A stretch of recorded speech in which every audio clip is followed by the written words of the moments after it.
Allora, professor Perulli, io l'altra volta l'ho lasciato che era un docente ed è tuttora un docente a Venezia, ma adesso è candidato anche lei, professore, quindi oggi rientra all'interno della par condicio. Il Partito Socialista Italiano mi ha chiesto di candidarmi per il Consiglio regionale. Io ho accettato perché mi piacerebbe occuparmi dello statuto.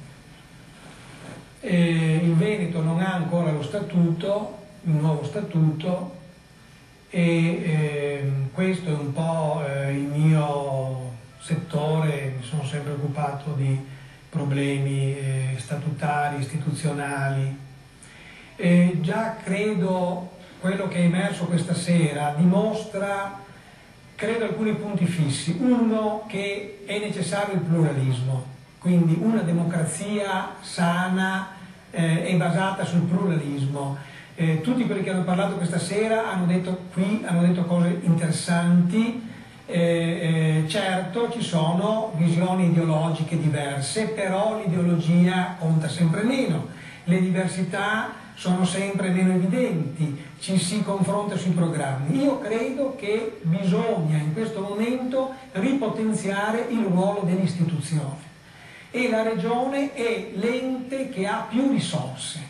Oggi i comuni sono in difficoltà economica, non hanno soldi, non hanno fondi. La Regione è ricca, ha risorse, legifera, fa leggi che sono per materie concorrenti con lo Stato, parificate allo Stato. Quindi oggi la Regione è, per il principio di sussidiarietà, l'ente più vicino al cittadino. Ecco l'interesse di poter superare quel gap che c'è oggi tra cittadino e istituzione attraverso queste elezioni amministrative. Io credo che ognuno deve dire la sua in questa situazione.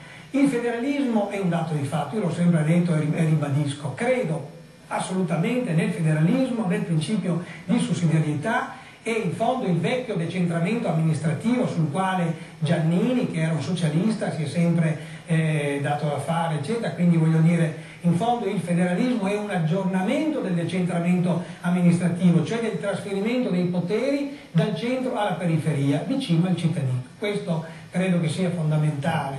Ecco, quindi attorno a questo va creata una piattaforma la più larga possibile, e naturalmente in una situazione di grave crisi economica in cui non si può star lì a discutere del provvedimento amministrativo, delle forme, bisogna discutere di problemi che ormai sono assolutamente centrali, perché qui stiamo parlando, come qualcuno ha già detto molto bene, qui abbiamo una crisi economica radicale, fondamentale, che investe.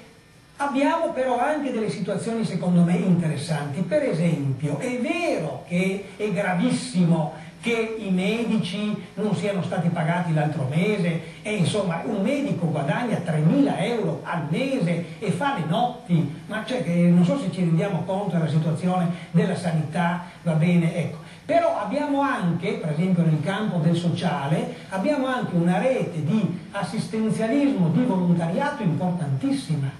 Cioè abbiamo per fortuna cittadini che dedicano gratuitamente, dando la loro opera per la società. Quindi vuol dire che c'è la crisi economica, c'è la crisi del cittadino verso le istituzioni, però abbiamo anche un tessuto sano. Io credo che sia necessario rilanciare un sistema anche di solidarietà, un patto di solidarietà nazionale per rilanciare il nostro paese in questo momento molto difficile. Grazie professore, ecco, io vi prego di...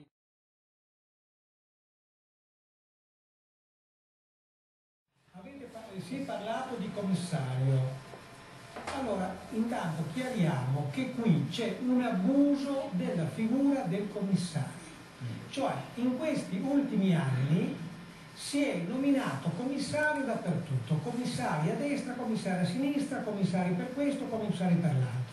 Nominare un commissario significa togliere alle istituzioni, in questo caso la regione, il comune, la provincia, i suoi poteri istituzionali, per darli a una persona che comunque è una persona che non è eletta dal popolo, che è nominata. Quindi abbiamo una situazione grave di commissariamento di tutta una serie serie di situazioni. Questo è un discorso grave che va assolutamente invertito, perché ha portato poi ovviamente a una serie di degenerazioni. Anche il discorso delle ASL, degli stipendi ai medici. È chiaro che se noi nominiamo una persona che fa il direttore generale e decide su tutto, decide sugli appalti, decide sugli stipendi, decide sull'organizzazione della sanità, cioè abbiamo uno strapotere in base a una persona che è nominata.